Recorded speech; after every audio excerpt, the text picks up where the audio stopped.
सोचने से कहाँ मिलते हैं तमन्नाओं के शहर, सोचने से कहाँ मिलते हैं तमन्नाओं के शहर, चलना भी पड़ता है मंजिल को पाने के लिए। स्वागत है विद्यार्थियों, आप सभी का सुपर कंसेप्ट क्लासेस पे। विद्यार्थियों, आज हम लोग इस वीडियो के माध्यम से क्लास 12वीं के लिए व्यष्टि अर्थशास्त्र के तीसरे अध्याय से संबंधित सभी बहुविकल्पी प्रश्न देखने वाले हैं। बिल्कुल हम लोग सारे प्रश्न कंसेप्चुअली देखेंगे, इस ढंग से देखेंगे जिस ढंग से आपके मॉडल क्वेश्चन पेपर में सारे क्वेश्चन सेटअप किए गए हैं। तो चलिए शुरू करते हैं। तो यहाँ पर आप देख सकते हैं हमने बिल्कुल वैसा ही सारे प्रश्नों को शामिल किया है जिस ढंग से झारखंड बोर्ड इंटरमीडिएट एग्जामिनेशन 2024 के लिए साइंस आर्ट्स कॉमर्स के स्टूडेंट्स को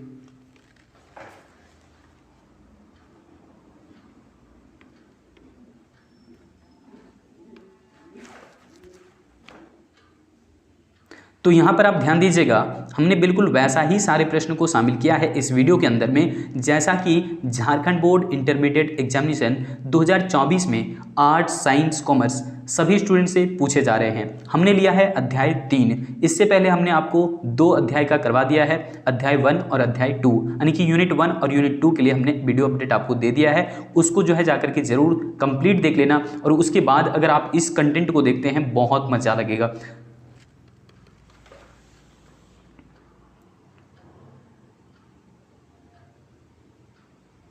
तो यहाँ पर आप देख सकते हैं हमने बिल्कुल वैसा ही सारे प्रश्नों को शामिल किया है जिस ढंग से झारखंड बोर्ड इंटरमीडिएट एग्जामिनेशन 2024 में आर्ट्स साइंस कॉमर्स सभी स्टूडेंट से सवाल किए जा रहे हैं। हमने आज लिया है अध्याय 3। इससे पहले हमने आपको अध्याय 1 और अध्याय 2 करवा दिया है। यूनिट 1 और यूनिट 2 के लिए आप वीडियो देख सकते हैं, चैनल पर अपडेट है, चेकआउट कर लेना। यहाँ पर देखिए अध्याय तीसरा का नाम क्या है, उत्पादन तथा लागत, यानी कि प्रोडक्शन एंड कॉस्ट।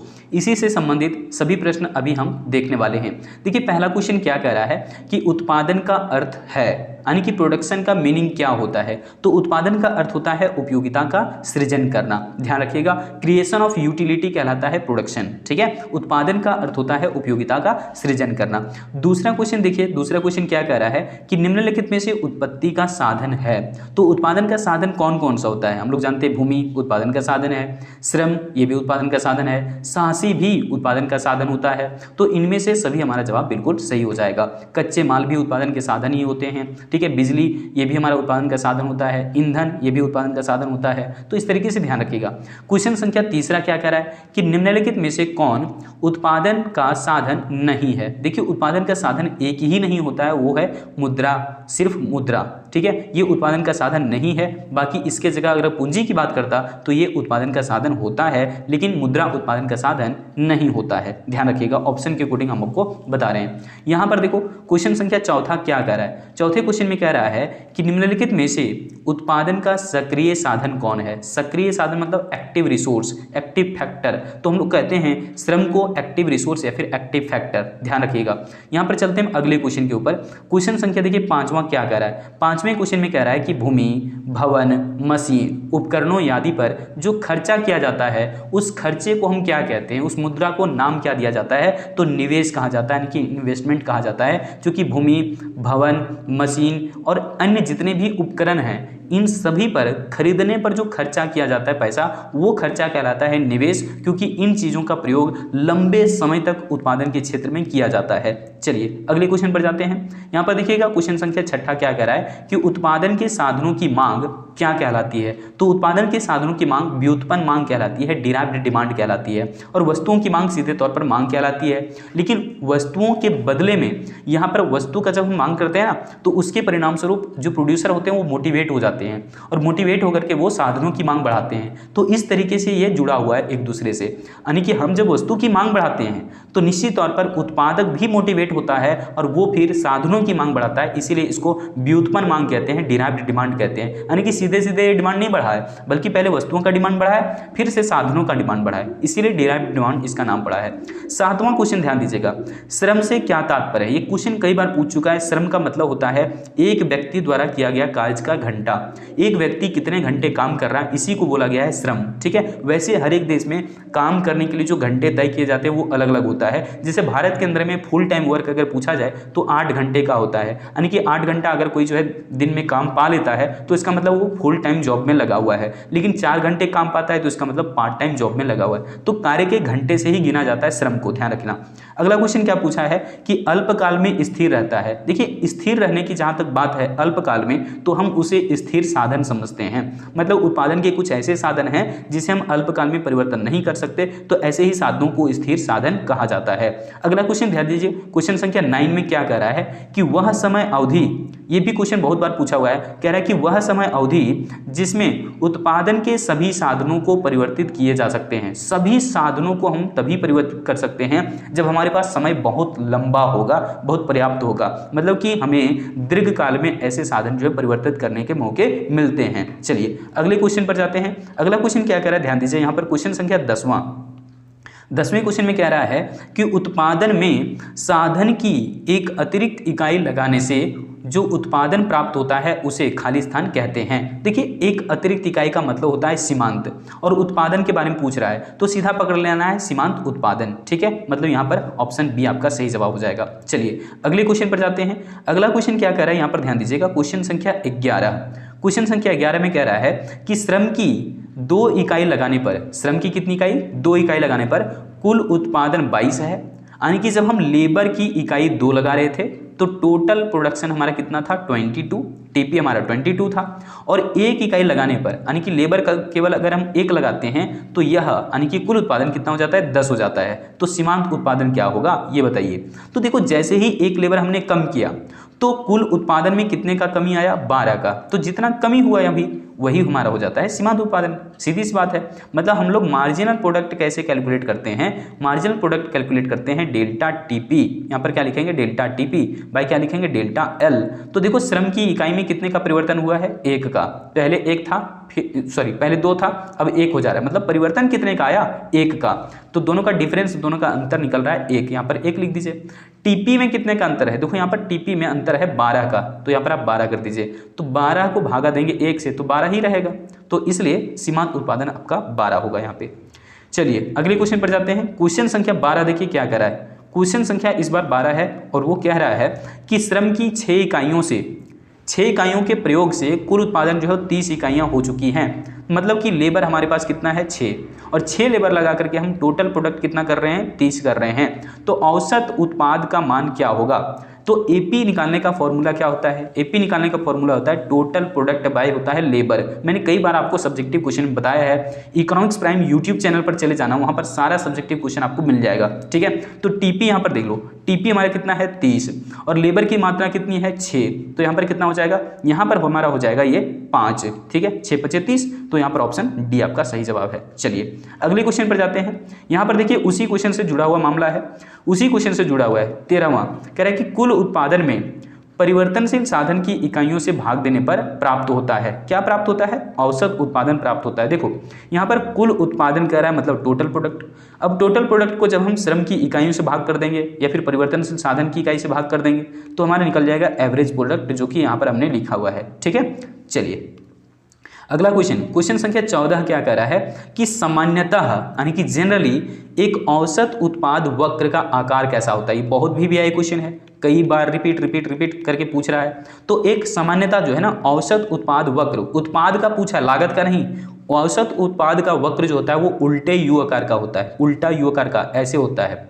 उत्पाद का पूछेगा तो उल्टा यू आकार का, और आगे बताएंगे आपको हम लागत का, वो यू आकार का होगा। यहाँ पर देखिए उल्टे यू आकार का लग रहा है ये, ठीक है, पूरा यू नहीं बनेगा लेकिन ये देखो ऐसे उल्टा हुआ लग रहा है। तो ये एपी है यानी कि एवरेज प्रोडक्ट या फिर औसत उत्पाद की रेखा। सामान्यतः कैसा होता है, उल्टे यू आकार का होता है, ध्यान रख लीजिएगा, बहुत इंपॉर्टेंट है। अगला क्वेश्चन क्या कह रहा है, क्वेश्चन संख्या 15 ध्यान दीजिए। कह रहा है कि कुल उत्पादन अधिकतम होता है जब सीमांत उत्पादन का मान क्या होता है भाई, 0 हो जाता है, 0, ध्यान रखिएगा। जब टीपी क्या होता है हमारा, टीपी जब मैक्सिमम पर होता है ना, टीपी हमारा क्या होता है, अधिकतम होता है, तो उस समय हमारा जो है ना दूसरा बात क्या है, एमपी जाकर के हमारा जो है ना 0 हो जाता है। क्या होता है, 0 होता है। तो ध्यान रखना टीपी मैक्सिमम होने पर एमपी 0 हो जाता है, इस चीज़ को ध्यान रख लीजिएगा। चलिए अगले क्वेश्चन पर जाते हैं। अगला क्वेश्चन क्या कह रहा है, क्वेश्चन संख्या 16 कि औसत उत्पाद और सीमांत उत्पाद दोनों बराबर होते हैं जब औसत लागत, देखो औसत उत्पाद और सीमांत उत्पाद दोनों बराबर हो जाते हैं जब औसत लागत नहीं होगा यहाँ पे, औसत उत्पाद होगा यहाँ पे, औसत उत्पाद, ठीक है। तो यहाँ पर देखो औसत उत्पाद यानी कि एपी और क्या कह रहा है सीमांत उत्पाद, ये दोनों बराबर कब होते हैं? एपी और एमपी ये दोनों बराबर कब होते हैं? जब एमपी घटना शुरू होने लगता है। जब एमपी क्या होता है? घटने लगता है, यानी कि ऑप्शन हो जाएगा बी, ठीक है। क्योंकि औसत उत्पाद क्या होता है? जब घटने लगता है तब जाकर के दोनों आपस में बराबर हो जाते हैं। चलिए आइए आगे, यहाँ पर देखिए क्वेश्चन संख्या 17। 17वें क्वेश्चन में क्या कह रहा है? 17वें क्वेश्चन में कह रहा है कि किसी वस्तु की उत्पादन मात्रा और उत्पत्ति के साधनों के बीच जो भौतिक संबंध होता है उसको तो हम उत्पादन फलन कहते हैं। मतलब कि क्वांटिटी आउटपुट, यह है उत्पादन की क्या मात्रा, और उत्पत्ति के साधन मतलब कि फैक्टर्स ऑफ प्रोडक्शन, जैसे कि ये फंक्शन है, यानी कि डिपेंड करता है किस पर? लैंड पर, लेबर, लेबर को एन से लिख रहे हैं, लैंड को यानी कि भूमि को एल से, कैपिटल को यानी कि पूंजी को के से। तो इस प्रकार से हम समझते हैं ये सब सारा क्या है हमारा? ये है हमारा उत्पादन का साधन, जिसको हम केवल साधन भी लिख देंगे तो कोई दिक्कत नहीं है। अंग्रेजी में इसी को कहते हैं हम इनपुट, ठीक है, या फिर फैक्टर्स ऑफ प्रोडक्शन। और ये क्यू जो हमारा ये क्वांटिटी ऑफ आउटपुट है ना कि उत्पादन है, क्या है ये? उत्पादन है, ध्यान देना। तो इसको हम लोग बोलते हैं आउटपुट, क्या बोलते हैं? आउटपुट। तो इसी तरह से ना कहते हैं इनपुट और आउटपुट में जो भौतिक संबंध होता है उसी को हम लोग प्रोडक्शन फंक्शन कहते हैं। यानी कि भौतिक आगतों, आगतों मतलब उत्पादन के साधनों और उत्पादन के बीच में जो भौतिक संबंध होता है, उत्पादन के साधन और उत्पादन में जो संबंध होता है उसे ही हम उत्पादन फलन कहते हैं, और उत्पादन फलन को इस प्रकार से लिखा जाता है। आगे आइए, यहाँ पर क्वेश्चन देखिए क्या कह रहा है। अब कह रहा है कि श्रम और पूंजी दो उत्पादन के साधन हैं, दोनों के लिए उत्पादन फलन का स्वरूप कैसा होगा? 2022 में पूछा हुआ है साइंस और कॉमर्स वाले स्टूडेंट को। देखो यहाँ पर तो ऑप्शन हमारा पहला बिल्कुल सही जवाब हो जाएगा, क्योंकि अभी मैंने बताया आपको दो साधन हैं, तो दोनों साधन का यहाँ पर ले लीजिए। यहाँ पर लेबर एंड कैपिटल को ध्यान दीजिएगा, लेबर को यहाँ पर एल से लिखा गया है, कह दिया है क्वेश्चन में पहले ही कि श्रम को हम एल से लिख रहे हैं और पूंजी को के से। तो ठीक है, श्रम और पूंजी दो का यहाँ पर जो है आउटपुट ले लिया गया है। तो यहाँ पर ये हमारा क्यू क्या है? क्वांटिटी ऑफ आउटपुट, और ये लेबर क्या है? श्रम यानी कि उत्पादन का साधन, पूंजी क्या है? उत्पादन का साधन। तो ये सब हैं उत्पादन के साधन और ये है उत्पादन की मात्रा। तो उत्पादन के साधन और उत्पादन की मात्रा के बीच जो भौतिक संबंध होता है उसी को हम लोग उत्पादन फलन कहते हैं। चलिए अगले क्वेश्चन पर जाते हैं। क्वेश्चन संख्या यहाँ पर देखिएगा, क्वेश्चन संख्या है 19। 19वें नंबर में क्या कह रहा है कि निम्नलिखित में से अल्पकालीन उत्पादन फलन का सूत्र सही कौन सा होगा? बताइए। अल्पकालीन उत्पादन फलन पूछ रहा है, तो अल्पकाल में क्या होता है? कुछ साधन स्थिर, कुछ साधन परिवर्तन। तो देखो यहाँ पर पूंजी को क्या कर दिया? स्थिर, और यानी कि लेबर क्या होगा? वेरिएबल फैक्टर होगा, परिवर्तनशील साधन होगा। तो ऑप्शन सी आपका बिल्कुल सही जवाब है। इसको लिखने का दूसरा तरीका होगा, क्वांटिटी जो है ना यहाँ पर डिपेंड करेगा किस पर? लेबर पर एंड कैपिटल पर। तो कैपिटल को क्या कर दिया गया है? स्थिर कर दिया गया, यानी कि इसके ऊपर देखो बार लगा दिया। तो इस तरीके से अगर कभी दिखेगा कि दोनों में से किसी एक फैक्टर के ऊपर बार लगा हुआ है तो आप समझ जाना कि वो अल्पकालीन ये जो है उत्पादन फलन है।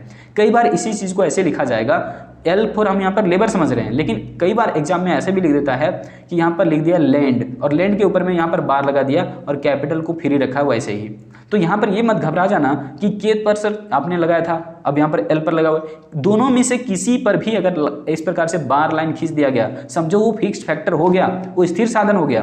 तो यहाँ पर जब कभी भी 2 या 3, 5 कुछ भी रहेगा, लेकिन कुछ साधन जो है इस प्रकार से फिक्स्ड कर दिए जाएंगे, जब उसके ऊपर बार का प्रयोग कर दिया जाएगा तो वो स्थिर साधन माना जाता है। तो यहाँ पर ध्यान रख लीजिएगा कि अल्पकाल में कुछ साधन रहते हैं स्थिर और कुछ साधन रहते हैं परिवर्तनशील। तो यहाँ पर देखो अगला क्वेश्चन उसी ढंग से पूछा हुआ है। अगला क्वेश्चन क्या पूछा हुआ है? ध्यान दीजिएगा। क्वेश्चन संख्या 20 में कह रहा है कि किस काल में यानी कि किस समय में उत्पादन के साधनों को स्थिर और परिवर्तनशील साधनों में विभक्त किया जा सकता है। विभक्त मतलब बांटा जा सकता है। स्थिर और परिवर्तनशील साधन कब होते हैं? तो केवल अल्पकाल में ऐसा होता है, क्योंकि दीर्घकाल में उत्पादन के तो सभी साधन परिवर्तनशील हो जाते हैं। सो अल्पकाल में ही केवल जो है वो कुछ साधन रहते हैं स्थिर और कुछ साधन रहते हैं परिवर्तनशील। इस बात को ध्यान रखिएगा। अगला क्वेश्चन क्या आ रहा है? देखो ये कॉप डगलस प्रोडक्शन फंक्शन से पूछा हुआ है और इस बार भी क्वेश्चन यहाँ से डाला है आपके लॉन्ग क्वेश्चन में 3 नंबर वाले में, ठीक है। तो देखिए क्वेश्चन में क्या कह रहा है कि दो साधनों श्रम और पूंजी, दो साधन है, इसके लिए उत्पादन फलन का स्वरूप इस प्रकार से दिया हुआ है, लिखा हुआ है क्वांटिटी आउटपुट। यहाँ पर ए एक कांस्टेंट टर्म है, एल मतलब लेबर, अल्फा लिखा हुआ है, ए फॉर अल्फा है यहाँ पे, और के ऊपर में लगा हुआ बीटा, मतलब कि यहाँ पर समझ जाइए अल्फा का मतलब लेबर का शेयर, लेबर की हिस्सेदारी कितनी है वो अल्फा से दिखाया जा रहा है। कैपिटल यानी कि पूंजी का योगदान कितना है उसको बीटा से दिखाया जा रहा है। ये दोनों यहाँ पर ध्यान दीजिएगा, कह रहा है कि दो साधनों श्रम तथा पूंजी के लिए उत्पादन फलन इस प्रकार से दिया हुआ है। तो श्रम की 0 इकाई रोजगार से कुल उत्पादन क्या होगा। देखो अगर भाई लेबर आप 0 कर दोगे तो लेबर का योगदान कुछ है ही नहीं उत्पादन में, तो ओवरऑल प्रोडक्शन तो आपका 0 हो जाएगा, क्योंकि लेबर सक्रिय साधन होता है। अगर हम यहाँ पर कह दें कि भैया मोबाइल से रिकॉर्डिंग कर रहे हैं, है ना, माइक लगी हुई है, फलाना फलाना बहुत सारे फैक्टर्स हमारे साथ लगे हुए हैं, लेकिन हम ही नहीं हैं, तो फिर आपको वीडियो रिकॉर्ड करके देगा कौन। मतलब कि हम यहाँ पर क्या हैं, एक एक्टिव रिसोर्स हैं, एक्टिव फैक्टर हैं। तो लेबर की मात्रा अगर 0 कर दिया जाएगा तो ओवरऑल प्रोडक्शन भी 0 हो जाता है कॉब डगलस प्रोडक्शन फंक्शन में, चूंकि 2 ही फैक्टर्स होते हैं, लेबर एंड कैपिटल। तो देखो अगला क्वेश्चन क्या कह रहा है 22 में, कह रहा है कि कॉब डगलस उत्पादन फलन Q इतना दिया है, पैमाने का वृद्धिमान प्रतिफल प्राप्त करें क्या होगा। तो पैमाने का वृद्धिमान पर जो है यहाँ पर क्या बनेगा, अल्फा प्लस बीटा। ध्यान रखिएगा अल्फा प्लस बीटा ये ग्रेटर देन अगर 1 हो गया तो ये समझ लीजिएगा आपका क्या है, ये हो जाता है वृद्धिमान प्रतिफल। यानी कि यहाँ पर समझ सकते हैं ऐसा तो कुछ नहीं दिया है, लेकिन 0 से अधिक दिया, बिल्कुल ऑप्शन बी आपका सही हो जाएगा इस ढंग से। ठीक है, आप ऐसा भी कर सकते हैं, alpha plus beta is greater than 0, मतलब पॉजिटिव कुछ ना कुछ बना हुआ है दोनों का योगदान। तो यहाँ पर आप कह सकते हैं कि ऑप्शन बी आपका बिल्कुल सही जवाब है। अगर इस ढंग से रहे तो यही टिक लगाना। चलिए आगे आते हैं। यहाँ पर क्वेश्चन संख्या 23 में क्या कह रहा है कि कॉब डगलस उत्पादन फलन में उत्पत्ति के कितने साधनों पर विचार किया जाता है। मैंने कहा ना कि कॉब डगलस उत्पादन फलन में केवल उत्पादन के 2 ही साधन होते हैं, एक होता है लेबर और दूसरा होता है कैपिटल। इन दोनों से ही प्रोडक्शन फंक्शन को ऐसे एक्सप्रेस किया जाता है। ठीक है, ध्यान रखिएगा इस चीज़ को। ये जो है ना कॉब डगलस प्रोडक्शन फंक्शन है, यहाँ मान लिया गया है कि उत्पादन के केवल 2 ही साधन होते हैं, लेबर एंड कैपिटल, और इसी की मदद से उत्पादन क्रिया चल रही होती है। देखो क्वेश्चन संख्या 24 में क्या कह रहा है, 24वें क्वेश्चन में कह रहा है कि कॉब डगलस उत्पादन फलन के लिए प्रतिस्थापन की लोज क्या होगी।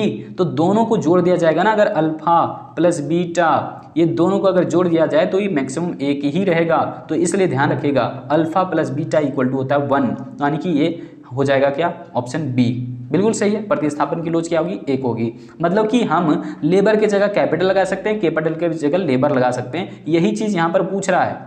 ये मान लिया गया है कॉब डगलस उत्पादन फलन में कि उत्पादन के कुछ साधन, यहाँ पर 2 ही साधन हैं, दोनों में से हम एक की मात्रा बढ़ा करके दूसरी की मात्रा घटा सकते हैं, ऐसा कहा गया है कॉब डगलस प्रोडक्शन फंक्शन में। इसलिए मतलब कि यहाँ पर जितना योगदान लेबर का है उतना ही योगदान कैपिटल का है। इस तरीके से आप समझ सकते हैं कि दोनों का योगदान जोड़ करके देखें तो 1 होगा।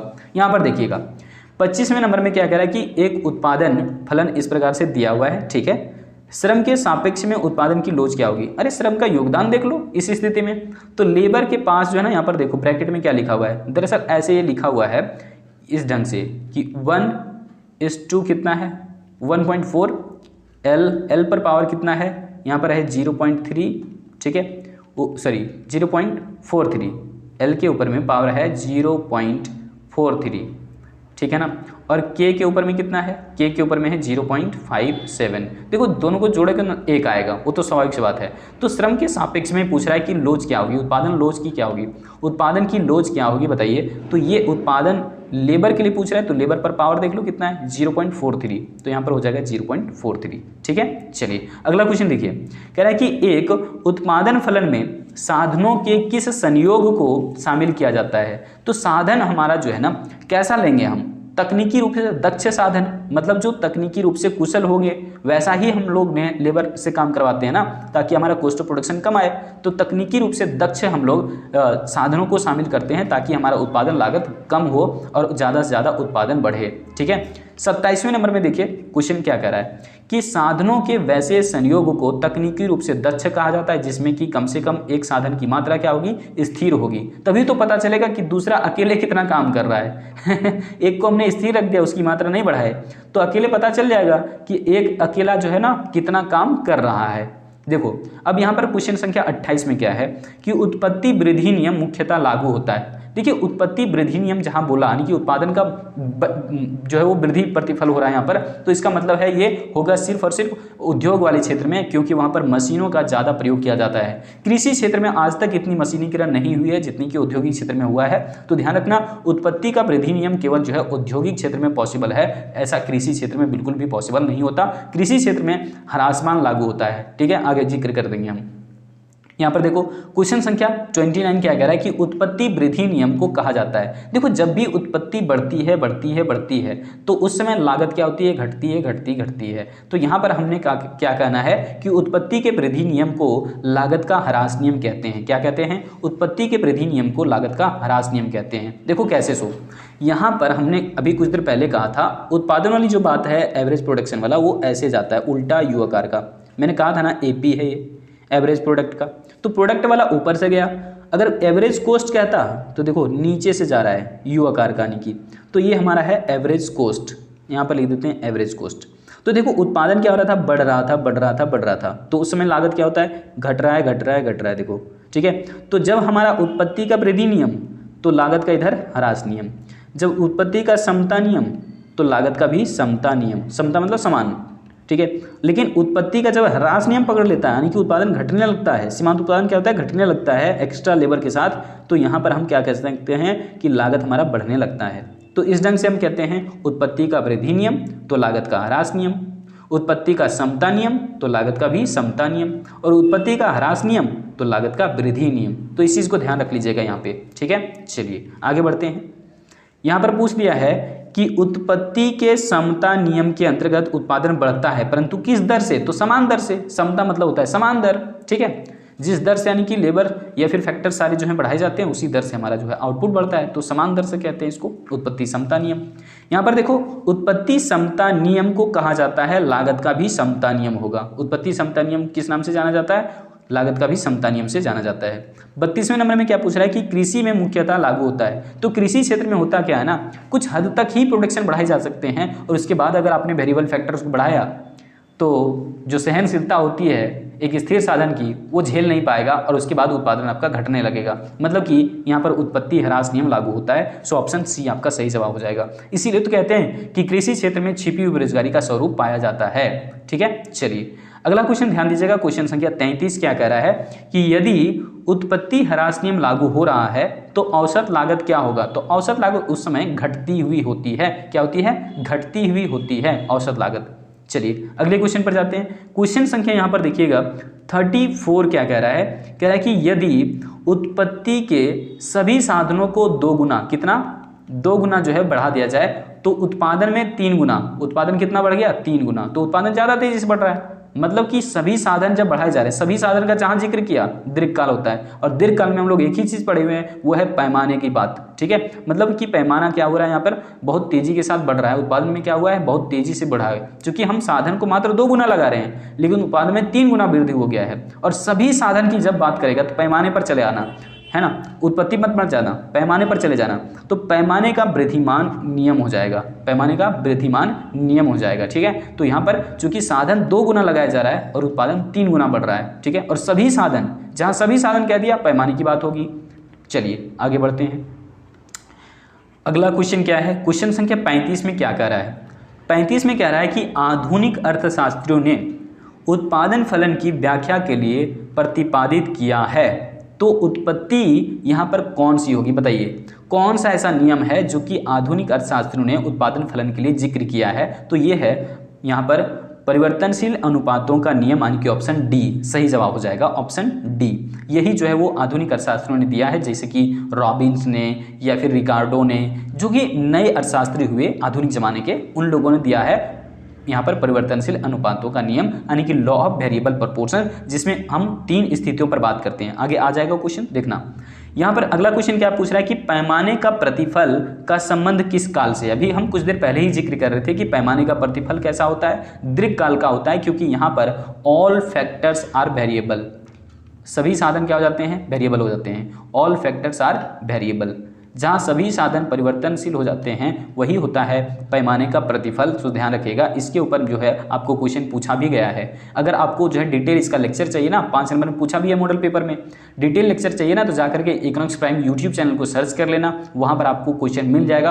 क्वेश्चन नंबर आप देख लेना, थंबनेल पर ही किया हुआ है, ठीक है। चलिए यहाँ पर क्वेश्चन संख्या 37 देखिए क्या कह रहा है कि परिवर्तनशील अनुपातों का नियम उत्पादन के कितने स्तर की व्याख्या करता है। परिवर्तनशील अनुपातों का नियम उत्पादन के कितने स्तर की व्याख्या करता है। मैंने कहा 3 स्तर की व्याख्या करता है परिवर्तनशील अनुपातों का नियम, ठीक है, 3 स्तर की व्याख्या करता है, जहां पर एक जगह तेजी के साथ जो है ना उत्पादन बढ़ रहा होता है, एक जगह जो है वो उत्पादन अधिकतम हो चुका होता है और एक जगह उत्पादन घट रहा होता है। तो ये 3 स्थितियों को हम लोग यहाँ पर दिखाते हैं। ठीक है, ये कहाँ पर, परिवर्तनशील अनुपातों के नियम में, और पैमाने के प्रतिफल में भी आपको 3 ही नियम 3 ही स्टेज दिखाए जाते हैं। वहाँ पर भी घबराने की जरूरत नहीं है, एक क्वेश्चन आपका हमेशा सही हो जाता है।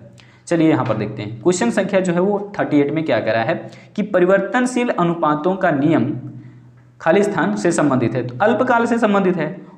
परिवर्तनशील अनुपातों का नियम शॉर्ट रन से संबंधित है, शॉर्ट रन, ठीक है, लेकिन जो आपका पैमाने का प्रतिफल है वो लॉन्ग रन से संबंधित है। ध्यान रखना, पैमाने का प्रतिफल लॉन्ग रन होगा और परिवर्तनशील अनुपातों का नियम शॉर्ट रन होगा। अगला क्वेश्चन ध्यान दीजिए, क्वेश्चन संख्या जो है यहाँ पर कौन सा है, 39 में क्या रहा है कि परिवर्तनशील अनुपातों के नियम के अनुसार एक विवेकशील उत्पादक उत्पादन के किस स्तर पर उत्पादन करना चाहता है। विवेकशील उत्पादक का मतलब ऐसा उत्पादक जो कि अपने जीवन में अधिकतम लाभ चाहता है संसाधनों का बेहतर ढंग से प्रयोग करके।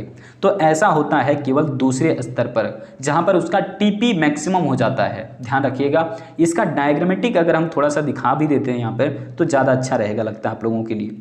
रुको, यहाँ पर देखो, हम लोग क्या समझते हैं कि टीपी शुरुआत में ना हम लोग लिखते हैं लेबर को इधर LABOUR, लेबर हमने लिख दिया, देखो यहाँ पर, और इधर हम लोग लिखते हैं उत्पादन की, मान लो आउटपुट लिख दिए हम, ठीक है, आउटपुट y एक्सिस पर रहता है। तो ये हमारा ऐसे शुरुआत में बढ़ते हुए होता है और टीपी फिर इस प्रकार से घटना शुरू हो जाता है। लीजिए हमने बना दिया, ये बिल्कुल सटीक बना, बिल्कुल सटीक डायग्राम बन चुका है। देखो अब हमें बनाना है इसके लिए MP। तो MP कैसे होता है, शून्य स्तर से ऐसे ऐसे बढ़ते जाता है और उसके बाद बढ़ने के बाद फिर ये घट जाता है, लेकिन ये जीरो कहाँ पर होता है, जिसमें हमारा टीपी मैक्सिमम हो चुका होता है। देखो टीपी इस जगह पर टीपी क्या हो चुका है, मैक्सिमम। तो यहाँ पर लिख दीजिए टीपी जो है वो है मैक्सिमम पर, टीपी अधिकतम पर है। और यहाँ पर एमपी का क्या हो चुका है, एमपी तो घटते घटते यहाँ जीरो हो गया और इधर एमपी नेगेटिव हो रहा है, तो एमपी इधर है। दैट मीन्स कि इस पॉइंट पर अगर पूछा जाए एमपी क्या हो रहा है, इस पॉइंट पर हो रहा है एमपी जीरो। यही चीज़ आपसे पूछा जा रहा है बार बार। तो यहाँ पर ध्यान रखिएगा, जहाँ यहाँ पर एमपी क्या है, एमपी देख सकते हैं ये वाला पॉइंट है ग्रीन वाला, तो यहाँ पर ये एमपी मैक्सिमम है, तो यहाँ से भी एक स्टेज बन रहा है। तो यही है स्टेज नंबर 1, यहाँ से जीरो से यहाँ तक का लेकर के। उसके बाद आप कह सकते हैं इधर से इधर जो आपका बना है ना, ये है आपका स्टेज नंबर 2। और यहाँ से इधर जो बन रहा है जहाँ पर टीपी घट रहा है, एमपी चूँकि नेगेटिव हो रहा है इधर, तो ये है आपका स्टेज नंबर 3। तो यहाँ पर स्टेज 1, इधर स्टेज 2 और ये स्टेज 3। तो इस तरह से 3 स्टेज होते हैं और एक जो विवेकशील उत्पादक होता है वो इस जगह पर बना रहना चाहेगा ना, क्योंकि उसका टीपी यहाँ पर मैक्सिमम हो रहा है। और देख सकते हैं अभी यहाँ पर इस स्थिति में दूसरी अवस्था में क्या हो रहा है, बढ़ भी रहा है टीपी और मैक्सिमम पर भी पहुँच गया। अच्छी बात है, बढ़ भी रहा है और मैक्सिमम भी हो गया। तो एक विवेकशील उत्पादक यही तो चाहता है कि हमारा उत्पादन बढ़े भी और अधिकतम हो। चलिए आगे जाते हैं। अब यहाँ से खतरनाक क्वेश्चन आ रहा है भाई, देखिए क्वेश्चन संख्या 40 क्या कह रहा है कि सम उत्पाद वक्र यानी कि आइसो प्रोडक्ट कर्व का प्रत्येक बिंदु 2 साधनों के वैसे संयोग को दर्शाता है जो वस्तु की समान मात्रा का उत्पादन करते हैं। मतलब कि यहाँ पर भी बिल्कुल पैमाने के प्रतिफल जैसा ही बात करेगा, जहाँ उत्पादन के सभी साधन जो है परिवर्तन किए जा सकते हैं एक साथ में। देखो कैसे, सो बिल्कुल उदासीनता वक्र की तरह हम बनाएंगे जैसा कि हमने यूनिट 2 के लिए बनाया था। तो यहाँ पर आइसो प्रोडक्ट कर्व की बात करेंगे तो हम लिख देते हैं IP। और इस पर देखो कैसे हम बात करेंगे, सो ध्यान से देखना, कई सारे क्वेश्चन यहाँ से पूछे गए हैं।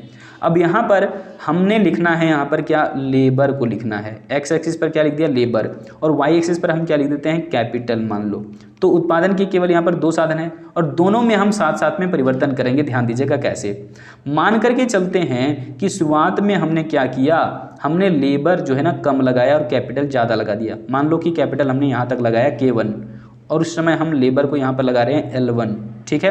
लेकिन जैसे ही हम लेबर की संख्या इधर बढ़ाते हैं, लेबर की मात्रा हमने कर दिया मान लो L2, तो लेबर जैसे हमने बढ़ाया तो कैपिटल हम कम कर सकते हैं, यहाँ पर कैपिटल को हमने घटा दिया है। तो यहाँ पर हम कर देते हैं K2, ठीक है। अब बताइए जितना प्रोडक्शन यहाँ पर हो रहा है, मान लो कि हमारा यहाँ पर प्रोडक्शन हो रहा है 100 यूनिट्स, तो यहाँ पर भी कितना हो रहा होगा 100 यूनिट्स। मतलब कि हम लेबर और कैपिटल को किसी भी अनुपात में लगाएं, हमारा कुल उत्पादन में कोई बदलाव नहीं आ रहा है। ये हमारा आइसो प्रोडक्ट कर्व बताता है कि इस पर चाहे तो जो भी कॉम्बिनेशन आप लेबर और कैपिटल का ले लीजिए, आपका उत्पादन स्तर में किसी तरह का कोई भी परिवर्तन नहीं होगा। तो इसी तरीके से बात करता है हमारा आइसो प्रोडक्ट कर्व। जिस तरह से आईसी कर्व पढ़े थे ना, बिल्कुल वैसा ही ये आइसो प्रोडक्ट कर्व ही है, सेम टू सेम। तो ये भी समान उत्पादन मात्रा को दिखाएगा। वहाँ पर हम लोग समान संतुष्टि की बात करते थे, है ना, उदासीनता वक्र में, लेकिन बिल्कुल वैसा ही ये है सम उत्पाद वक्र के लिए, बिल्कुल वैसा ही सेम कंसेप्ट। देखिए यहाँ पर 41 क्या कह रहा है कि सम उत्पाद वक्र का ढाल मापता है। कौन मापता है? तकनीकी प्रतिस्थापन की सीमांत दर, यानी कि MRTS बोलते हैं इसको, marginal rate of technical substitutions. यही बताता है कि अगर हम यहाँ पर लेबर को चेंज करते हैं तो उससे हमने कैपिटल को कितना चेंज किया।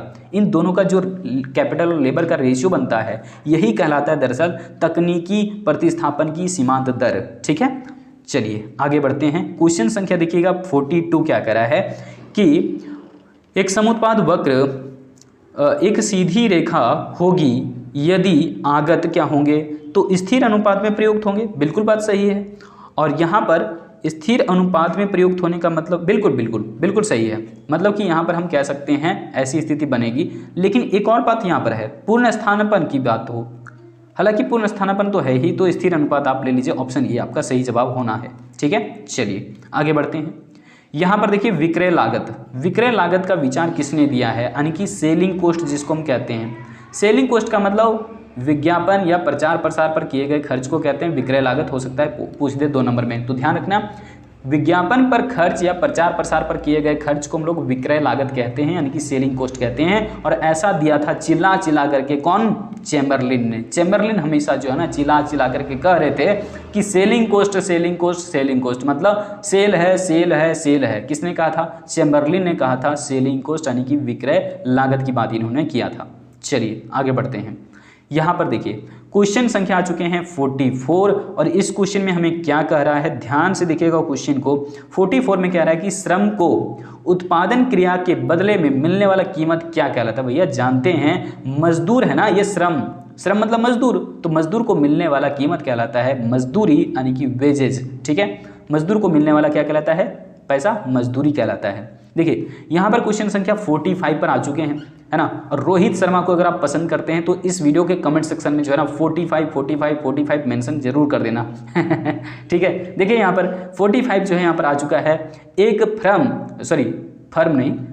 फर्म द्वारा श्रम को भाड़े में खरीदने की लागत क्या कहलाती है। देखो एक श्रम है, यानी कि एक लेबर है, भाड़े में रखने की लागत, यानी कि हम एक लेबर मंगवाए हैं फैक्टर मार्केट से, बोले कि भैया हमारे यहाँ पर काम कर दोगे, बोला हाँ काम कर देंगे। भैया 500 रुपये लेंगे, बोले ठीक है।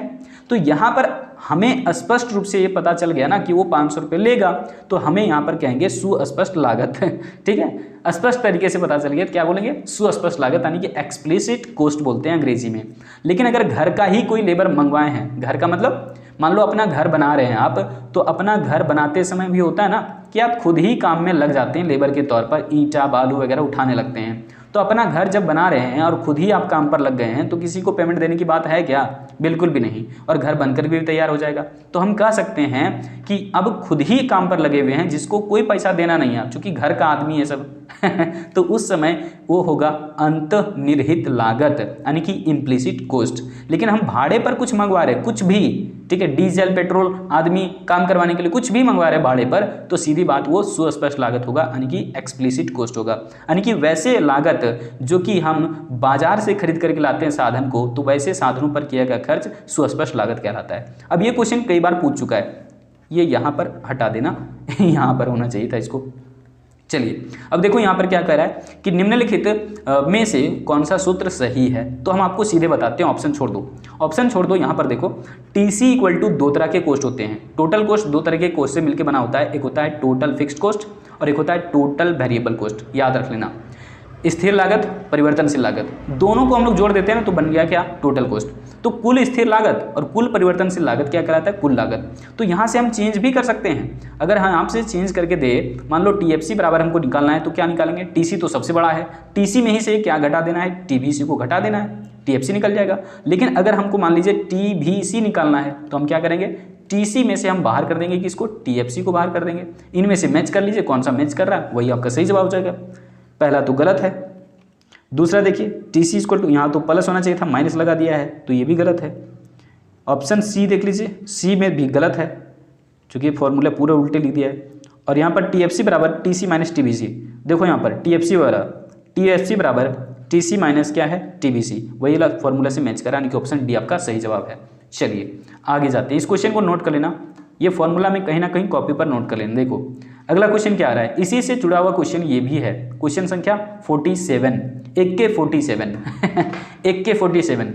यहाँ पर देखो 1K47 में क्या बोल रहा है कि निम्नलिखित में से कौन सा कथन सत्य है। तो कौन सा कथन सत्य है भाई, मतलब कौन सा फॉर्मूला सही है। तो हम लोग यहाँ पर जानते हैं AC भी क्या होता है, AC कैसे बनता है, एवरेज फिक्स्ड कॉस्ट से प्लस में क्या, एवरेज वेरिएबल कॉस्ट से। अगर ऐसा मिल रहा है तो ठीक है, कहाँ पर है, ऑप्शन डी में है। लेकिन अगर ऐसा नहीं मिलेगा तो आप बिल्कुल जैसा मैंने अभी बताया टोटल फिक्स्ड कॉस्ट के लिए वैसा ही निकाल लेना। एवरेज फिक्स्ड कॉस्ट बराबर क्या होता है, AC माइनस क्या हो जाएगा, ABC हो जाएगा। लेकिन यहाँ पर अगर हम चेंज करें इसको तो ABC अगर हम निकालने हैं तो हम क्या निकाल सकते हैं, AC माइनस क्या हो जाएगा, AFC हो जाएगा ना, AFC हो जाएगा। ठीक है, रट्टा मार लो, ये सब क्वेश्चन जो है वो सीधे सीधे आते हैं।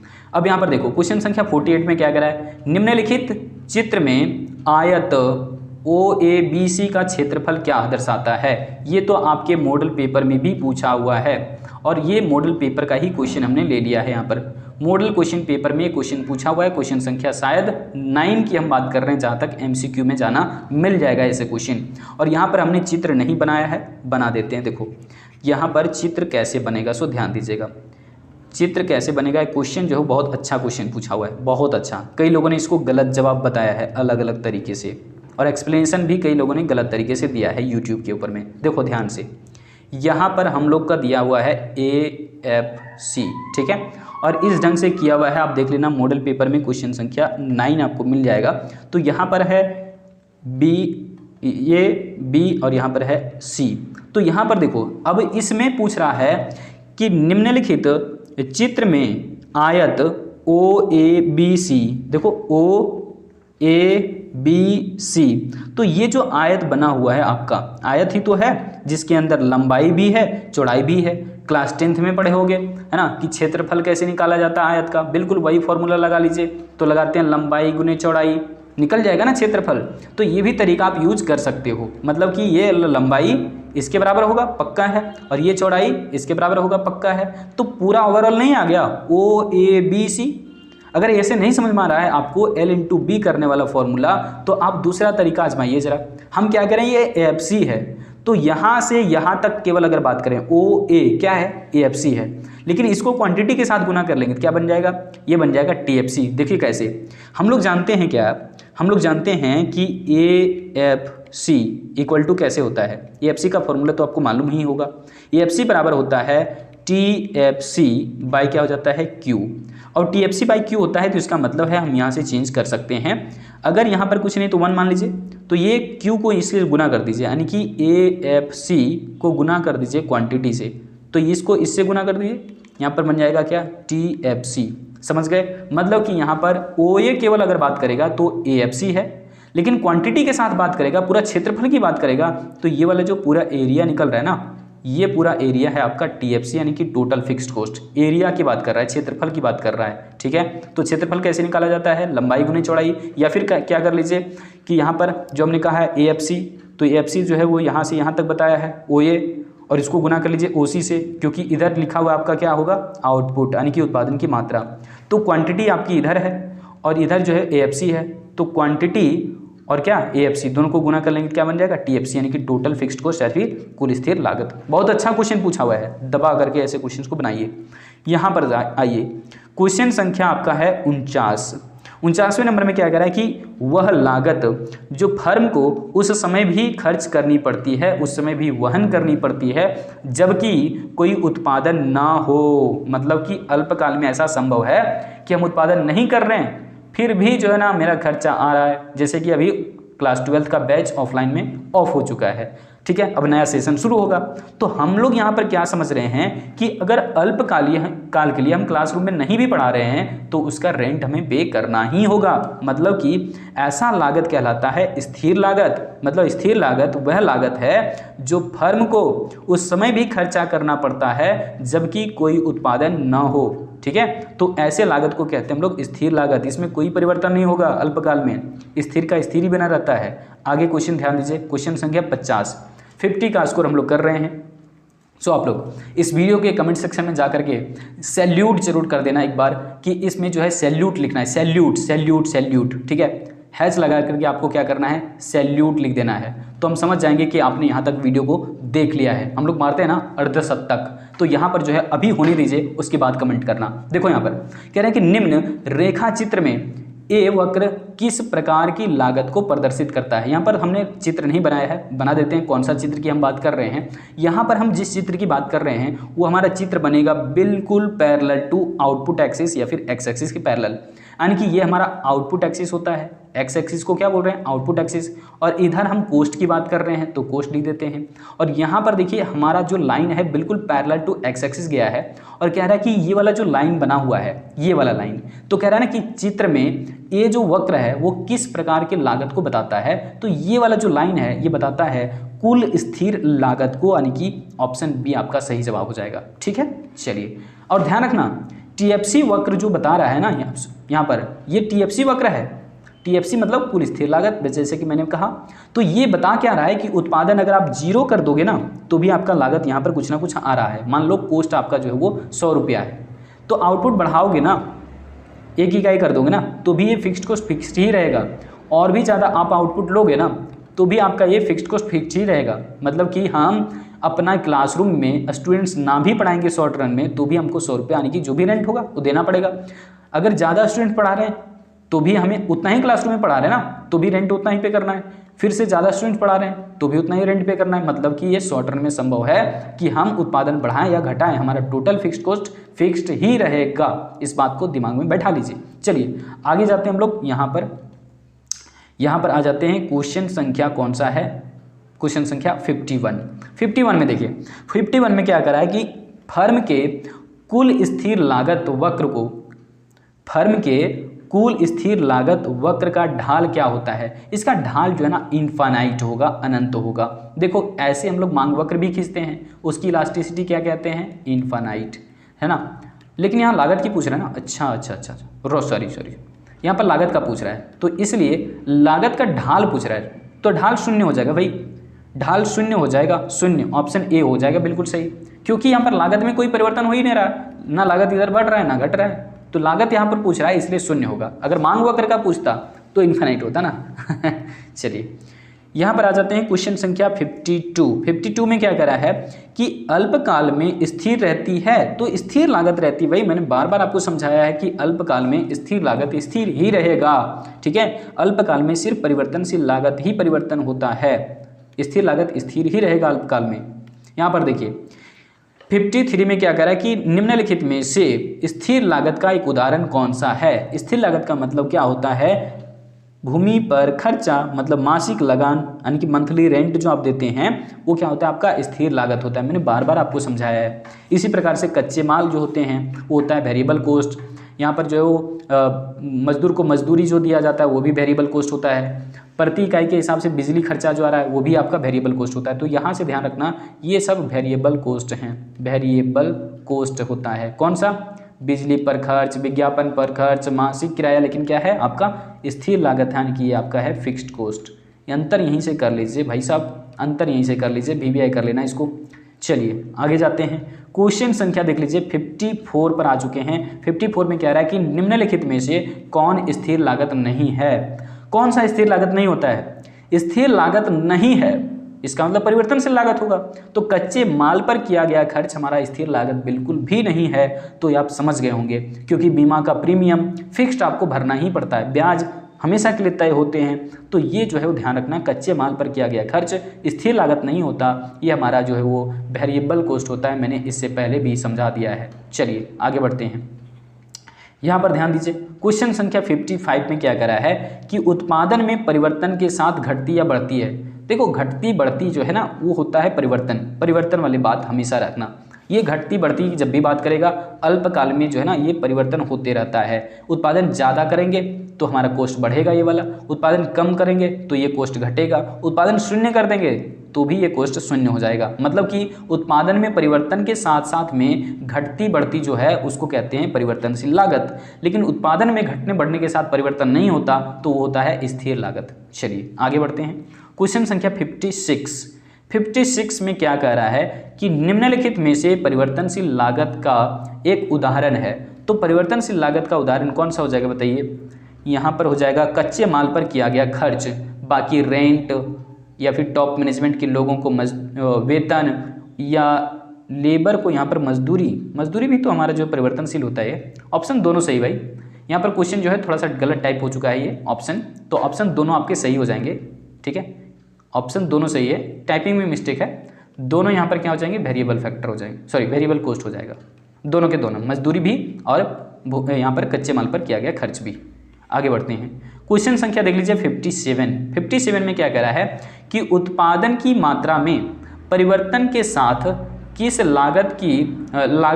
प्रकार की लागत में परिवर्तन होता है। देखो उत्पादन बढ़ाने पर आपका जो है ना वेरिएबल कॉस्ट बढ़ता है, उत्पादन घटाने पर वेरिएबल कॉस्ट घटता है और उत्पादन जीरो कर देने पर वेरिएबल कॉस्ट जीरो हो जाता है। इसको आप नोट कर लीजिएगा, इसको आप VVI करके जो है ना स्क्रीनशॉट कर लो, इसको आप स्क्रीनशॉट कर लो। ये VVI क्वेश्चन है और ये से क्वेश्चन जो है ना छप चुके होंगे। देखिए उत्पादन की मात्रा में परिवर्तन के साथ किस प्रकार की लागत में परिवर्तन होता है, तो कुल परिवर्तनशील लागत जो है वो परिवर्तन होगा, बाकी सभी जो है वो स्थिर ही होते हैं। चलिए आगे बढ़ते हैं। क्वेश्चन संख्या 58 में क्या कह रहा है। क्वेश्चन संख्या 58 में कह रहा है कि उत्पादन में वृद्धि के साथ साथ कुल लागत और कुल स्थिर लागत का अंतर क्या होता है, घटते जाता है। सीधी बात है, घटते जाता है। ठीक है, जैसे टोटल कॉस्ट की बात कर रहा है और टोटल फिक्स्ड कॉस्ट की बात कर रहा है, जैसे जैसे हम उत्पादन बढ़ाते जाते हैं तो वैसे वैसे हमारा क्या होता है, टोटल कॉस्ट और टोटल फिक्स्ड कॉस्ट दोनों के बीच का जो गैप होता है या फिर दोनों का अंतर जो होता है वो घटते जाता है, कम होते जाता है। इन दोनों का गैप कब, उत्पादन बढ़ाने के साथ साथ दोनों का गैप कम होते जाता है, ध्यान रख लेना। यहाँ पर आ जाइए क्वेश्चन संख्या 59 में क्या कह रहा है। 59 में कह रहा है कि उत्पादन बंद करने पर, अरे भाई उत्पादन हम शून्य कर देंगे तो परिवर्तनशील लागत शून्य हो जाएगा, सीधी बात। जैसे मान लो संतरा हमें जो है वो संतरे से हम जूस तैयार कर रहे थे, अब जूस हमें उत्पादन नहीं करना तो संतरा हम क्यों मंगवाएंगे मार्केट से फिर। तो इसका मतलब कि उत्पादन जीरो कर देने पर, उत्पादन बंद कर देने पर वेरिएबल कॉस्ट भी हमारा शून्य हो जाता है। जैसे हमने क्लास ऑफ कर दिया है तो इंक मार्कर पर जो खर्चा हमारा होता था ऑफलाइन क्लास में वो अब खर्चा नहीं होगा, सीधी सी बात। तो ऐसे में हम कह सकते हैं कि उत्पादन हमने जीरो कर दिया है क्लासरूम में अभी, तो इसलिए हमारा जो है वो इंक मार्कर पर खर्चा बिल्कुल भी नहीं आएगा, यानी कि परिवर्तनशील लागत शून्य हो जाएगा। लेकिन रेंट तो आएगा ना, तो रेंट तो हमारा स्थिर लागत होता है। आगे आ जाइए क्वेश्चन संख्या 60 कह रहा है कि यदि कुल लागत आपका DP है, परिवर्तनशील साधन की मात्रा Q है, तो औसत उत्पाद का सूत्र क्या होगा। जहां औसत कहा वहां पर सीधा चल जाना टोटल वाला और Q आपस में डिवाइड कर देना, चाहे तो कॉस्ट का हो, आपका रेवेन्यू का हो, किसी का भी हो, टोटल दिया हुआ है, क्वांटिटी दिया हुआ है, आप भाग कर देना, औसत पूछेगा तो इस प्रकार से। ठीक है, तो ये निकल जाएगा आपका एवरेज प्रोडक्ट यानी कि औसत उत्पाद निकल जाएगा। तो यहाँ पर सही जवाब हो जाएगा आपको कौन सा, पहला ही ऑप्शन सही है। चलिए यहाँ पर क्वेश्चन संख्या हम देख लेते हैं 61 में क्या कह रहा है, ध्यान दीजिए, बहुत अच्छा क्वेश्चन है। कह रहा है कि जब औसत लागत यानी कि AC सीमांत लागत से कम होती है तब औसत लागत। देखो पहले नेचर समझने की कोशिश करो, बहुत अच्छा क्वेश्चन है और इसको स्क्रीनशॉट कर लेना जब हम बोलें अभी स्क्रीनशॉट मार लेना। जैसे देखो यहाँ पर एक हमारा जो है एवरेज कॉस्ट जानते हैं U शेप का होता है, U शेप का हमने एवरेज कॉस्ट खींच लिया और एवरेज कॉस्ट जहाँ पर मिनिमम है ना, मान लो यहाँ पर मिनिमम है तो एवरेज कॉस्ट के मिनिमम पॉइंट से ही जो है ना कटते हुए निकलता है कौन, MC। ठीक है, कौन निकलता है, MC।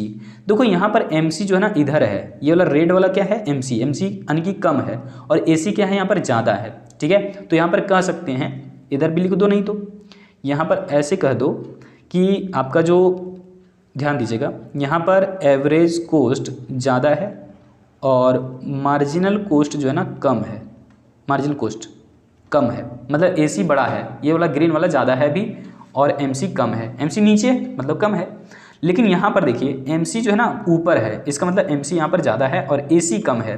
तो इस स्थिति में कहेंगे आपका एवरेज कोस्ट जो है वो कम है और मार्जिनल कोस्ट जो है ज़्यादा है, तो मार्जिनल कोस्ट इधर ज़्यादा हो गया, सीधी सी बात। तो कह रहा है क्या कि जब औसत लागत यानी कि AC MC से कम होती है, MC से कम होती है, MC ये है, MC से कम तो यहाँ पर है AC कम है, तो यहाँ पर क्या होती है, तब औसत लागत बढ़ती है, स्वाभाविक सी बात है, बढ़ रही है ये। तो ऑप्शन हो जाएगा आपका A, बिल्कुल सही जवाब है। चलिए आगे देखते हैं। लेकिन यहाँ पर ये वाला पॉइंट में यहाँ पर ध्यान रखना कि ये जो जहाँ पर दोनों इक्वल हुए हैं ना, ये दोनों, यहाँ पर हम लोग क्या कहेंगे बताइए, यहाँ पर हम लोग कहेंगे कि MC इक्वल टू क्या है, AC है, और AC इसी पॉइंट पर है क्या, एट मिनिमम पॉइंट पर है, न्यूनतम बिंदु पर दोनों बराबर हो जाते हैं। ये ध्यान रखिएगा, क्वेश्चन पूछ सकता है, इसलिए मैंने घुमा करके फिर से कह दिया। तो जहाँ पर MC और AC दोनों बराबर होते हैं वो होता है AC का मिनिमम पॉइंट, AC आप कह दो AC एट मिनिमम पॉइंट, ठीक है। चलिए अगले क्वेश्चन पर जाते हैं। क्वेश्चन संख्या ध्यान दीजिएगा, यहाँ पर 62 क्या कह रहा है, 62 कह रहा है क्या, ध्यान दीजिए फिर से एक बार, थोड़ा सा रुकना। यहाँ पर कह रहा है कि यदि पूर्ण प्रतियोगिता बाजार में वस्तु की इकाइयों को समान मूल्य पर बेचा जाता है तो औसत लागत होगी सीमांत लागत। औसत लागत और सीमांत लागत क्या होती है, बराबर होती है, एक दूसरे के बराबर हो जाएगी, है ना, क्योंकि ऐसा सिर्फ पूर्ण प्रतियोगिता बाजार में ही होता है जहाँ पर हम समझते हैं औसत लागत मतलब एवरेज कोस्ट और मार्जिनल कोस्ट मतलब MC, ये दोनों बराबर हो जाते हैं। कहाँ पर, जब सामान्य मूल्य पर बेचा जाता है, यानी कि मूल्य भी यहाँ पर बराबर हो जाता है, ठीक है, मतलब कि ये सब आपस में इक्वल होते हैं। और जैसा कि आपको मालूम है कि प्राइस इक्वल होता है AR के, तो इस तरीके से ध्यान रखना, average cost, marginal cost, price, marginal revenue, average revenue सब बराबर हो जाते हैं। कहाँ पर, तो ये बराबर हो जाते हैं परफेक्ट कंपटीशन मार्केट में, यानी कि पूर्ण प्रतियोगिता बाजार में। देखिए सब के सब इक्वल हो जाते हैं, कहाँ पर, पूर्ण प्रतियोगिता बाजार में ही केवल ऐसा होता है, ठीक है। चलिए आगे बढ़ते हैं, आगे आ जाइए। क्वेश्चन संख्या 60 जो है वो 3 में क्या कह रहा है, 63 में कह रहा है कि उत्पादन की 5 इकाइयों की औसत स्थिर लागत 20 है, यानी कि बता रहा है AFC वो कितना है, 20 है। कह रहा है कि 5 इकाई, यहाँ पर फिर से, यहाँ पर भी 5 है, यहाँ पर भी 5 है, अच्छा ठीक है, उत्पादन की मात्रा 5 इकाई फिर से है, लेकिन अब दिया है औसत परिवर्तनशील लागत 40, यानी कि हम लोग जान चुके हैं जोड़ना है, पक्का जोड़ना है। यहाँ पर देखो कैसे, सो ABC यहाँ पर कह दिया कितना है, ये है आपका 40 और AFC कितना है 20। तो कह रहा है ना 5वीं इकाई की औसत लागत कितनी होगी, तो हम लोग जानते हैं इस प्रकार से अगर हम कैलकुलेट करेंगे तो दोनों तो दिया हुआ है AFC प्लस ABC, तो क्या निकल जाएगा AC, तो AC यहाँ पर कितना निकल जाएगा, तो 20 प्लस में 40 कितना हो गया 60, तो ऑप्शन हो जाएगा D, बिल्कुल सही है। देखो आर्ट्स वाले स्टूडेंट को 2022 में पूछा हुआ था। चलिए आगे जाते हैं, यहाँ पर ध्यान दो, फिर से क्वेश्चन वैसा ही आ रहा है जिस प्रकार से मैंने उत्पाद के लिए शुरू किया था, वैसा ही कोस्ट के लिए आ रहा है। कह रहा है कि अल्पकालीन औसत लागत वक्र का आकार होता है। देखो औसत लागत पूछेगा ना तो U आकार का, औसत लागत पूछेगा तो कैसा होगा भाई, U आकार का होगा, U आकार का होता है एवरेज कोस्ट। इसको स्क्रीनशॉट कर लो, ये VVI क्वेश्चन है, पूछ सकता है, लेकिन प्रोडक्ट का पूछेगा ना, औसत लागत का नहीं बल्कि औसत उत्पाद का, तो ये होता है AP कैसा है, उल्टा U आकार का, और कोस्ट का कैसा है, U आकार का। इसको स्क्रीनशॉट कर लेना। अब देखो यहाँ पर क्वेश्चन जो है अगला आ रहा है, ये भी क्वेश्चन जरूर स्क्रीनशॉट कर लेना साथ में ही। देखो औसत स्थिर लागत वक्र का आकार कैसा होता है, मतलब कि AFC वक्र आपने अभी कुछ देर पहले ही देखा था, जो कि मैंने कहा कि मॉडल क्वेश्चन पेपर में आपको मिल जाएगा, जिसका जिक्र मैंने इस ढंग से किया हुआ था। देखो AFC लिखा हुआ था ना मैंने यहाँ पे, और यहाँ पर बताए थे आयत के बारे में। तो ये आयत यहाँ पर क्या पूछ रहा है, ये जो हमारा बनता है ना AFC, ये बनता है आयताकार परवलय बनता है, यानी कि रेक्टेंगुलर हाइपरबोला बोलते हैं इसको, रेक्टेंगुलर हाइपरबोला। क्यों ऐसा बोलते हैं देखिए यहाँ पे, कुछ समय तक क्या होता है ना कि कम उत्पादन करने के साथ औसत स्थिर लागत ज़्यादा होती है, यहाँ पर टॉप पोजीशन पर होती है, लेकिन धीरे धीरे धीरे धीरे उत्पादन बढ़ाने पर ये कम होने लगता है और कुछ समय बाद ये फिक्स्ड होता है। देखो ये वाला लाइन लगभग फिक्स्ड होता है, तो यहाँ पर कह सकते हैं AFC होता है ये, ठीक है। तो ये बोला गया है रेक्टेंगुलर हाइपरबोला, चूंकि यहाँ से देख सकते हैं आप एंगल एक बना रहा है, ये वाला देख सकते हैं, ठीक है। तो इसलिए इसका नाम है रेक्टेंगुलर हाइपरबोला, ठीक है, कंफर्म कर लेना। रेक्टेंगुलर हाइपरबोला यानी कि आयताकार परवलयिक कहते हैं इसको, स्क्रीनशॉट कर लिए। चलिए आगे बढ़ते हैं। क्वेश्चन संख्या 66 में क्या कह रहा है कि उत्पादन के सापेक्ष आगम में परिवर्तन की दर क्या कहलाती है।